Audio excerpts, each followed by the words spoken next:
بسم اللہ الرحمن الرحیم 13 رجب المرجب حضرت مولا علی کرم اللہ وجہ الکریم کا یوم ولادت ہے۔ حضرت علی المرتضیٰ کرم اللہ وجہ الکریم کی شخصیت وہ عظیم المرتبت شخصیت ہے کہ جن کے بارے میں آقا صلی اللہ علیہ وآلہ وسلم نے ارشاد فرمایا، میں علم کا شہر ہوں، علی اس کا دروازہ ہیں۔ آپ کے علم کی وسعت کا اندازہ اس بات سے بھی لگایا جا سکتا ہے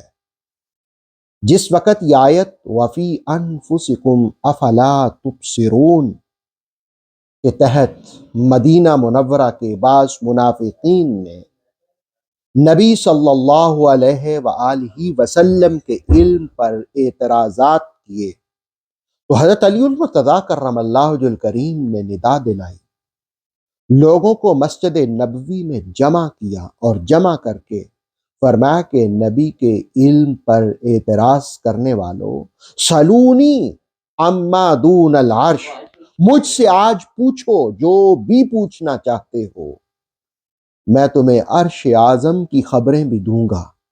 ایک آدمی کھڑا ہوا اور اس نے کہا کہ ہل رأیت ربک یا علی،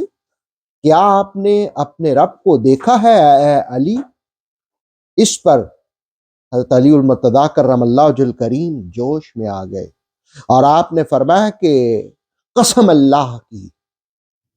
میں ایک سجدہ کرتا ہوں، دوسرا اس وقت تک نہیں کرتا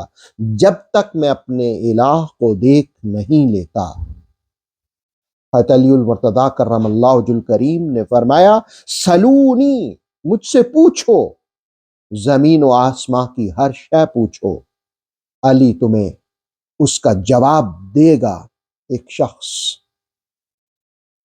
جو وہاں آیا اور اس نے کہا کہ اے علی، آپ کو اپنے علم کا اتنا دعویٰ ہے تو آپ بتائیے اس وقت جبرائیل کہاں ہے؟ حضرت مولا علی کرم اللہ وجہ الکریم نے آسماں کو دیکھا، زمین کو دیکھا، شرق کو دیکھا، غرب کو دیکھا، شمال کو دیکھا، جنوب کو دیکھا، اور ہر طرف نظر ڈالنے کے بعد کہا کہ اے انسانی صورت میں آنے والے، تم ہی جبرائیل ہو، تم ہی جبرائیل ہو۔ حضرت علی المرتضیٰ کرم اللہ وجہ الکریم نے مسکرا کر کہا کہ تم ہی جبرائیل ہو۔ کسی شخص نے حضرت علی المرتضیٰ کرم اللہ وجہ الکریم سے پوچھا کہ آپ کو اتنے علم کی وسعت کیسے ملی؟